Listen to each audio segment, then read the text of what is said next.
ముఖ్యంగా అత్యున్నత సుప్రీంకోర్టు ప్రధాన న్యాయమూర్తిపై గవాయిపై జరిగిన దాడిని నిరసిస్తూ ఈరోజు స్వేరో ఆధ్వర్యంలో, జిల్లా కమిటీ స్వేరో ఆధ్వర్యంలో గద్వాల్లో పెద్ద ఎత్తున జరుగుతున్న ఈ నిరసన కార్యక్రమానికి పెద్ద ఎత్తున హాజరైన స్వేరో సభ్యులకు, వివిధ సంఘాల నాయకులకు అందరికీ కూడా పేరు పేరున ధన్యవాదాలు తెలియజేస్తున్నాం. ఈ నిరసన కార్యక్రమాన్ని చేపట్టిన స్వేరో మిత్రులకి మరోసారి ధన్యవాదాలు తెలియజేస్తున్నాం.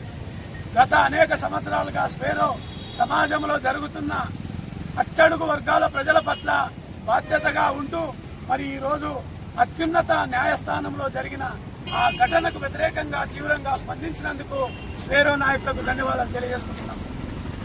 గవాయిపై జరిగిన దాడి అది కేవలం గవాయిపై జరిగిన దాడిగా మనం గుర్తించలేం.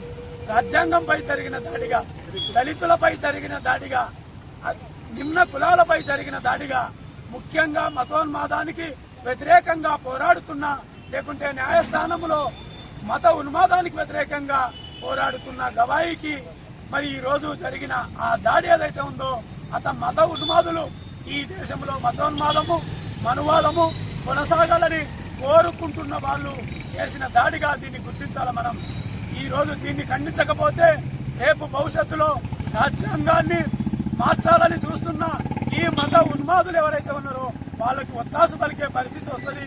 మరి దీన్ని వ్యతిరేకించాల్సిన అవసరం ఉంది.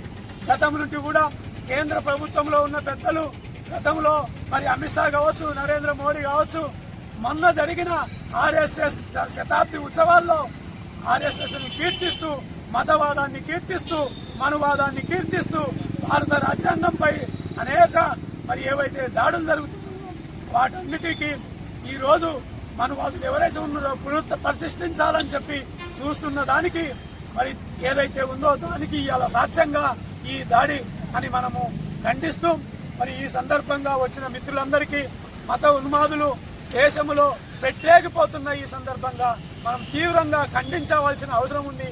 దానికి స్వేరో ఇంత పెద్ద ఎత్తున మరి మంచి కార్యక్రమాన్ని చేపట్టినందుకు వారికి ధన్యవాదాలు తెలియజేస్తూ ముగిస్తున్నాను.